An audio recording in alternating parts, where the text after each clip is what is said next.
නොසැලී නොතෑවි බාධක හමුවේ ආහින්දා ජයගන්න ඇති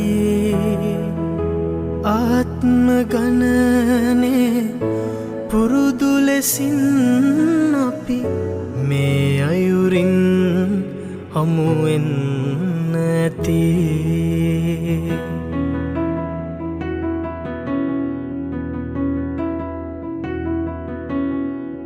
සොඳුරු අතීතයේ නිමල පැතුම වී මගේ හද තුල ඔබ